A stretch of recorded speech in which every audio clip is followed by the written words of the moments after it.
Cette séance de travail entre la délégation du secrétariat permanent, du conseil consultatif, de la société civile et des ONG, conduite par son secrétaire exécutif, Cephas Germain Ewangui, avec le commandant des forces de police, le général de police André Fils Obami Itou, a évoqué quelques abus des agents de police, au mépris du respect de la dignité humaine dans la torture. La torture est strictement interdite,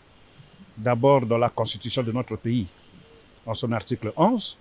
dans l'article 7 du pacte international relatif aux droits civils et politiques,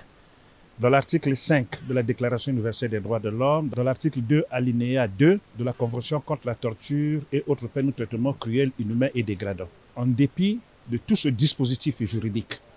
au niveau national et international, que la pratique de la torture de notre pays soit courante. Et voilà ce qui a été l'objet principal de nos échanges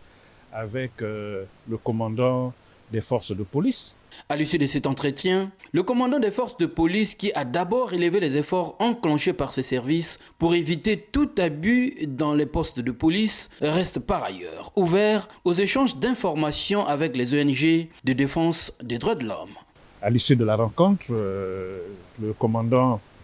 des forces de police a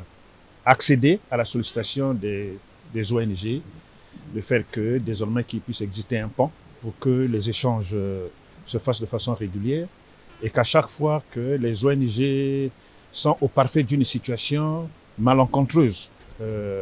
au regard des dispositions des lois que nous sommes censés respecter, évidemment que ça soit mis à leur disposition et les mesures conséquentes vont être prises. Lors de cet échange entre le secrétaire exécutif de la société civile et le commandant des forces de police, d'autres préoccupations ont été évoquées, entre autres les cas de banditisme, les rackets et autres déviances dont sont victimes les populations, ainsi que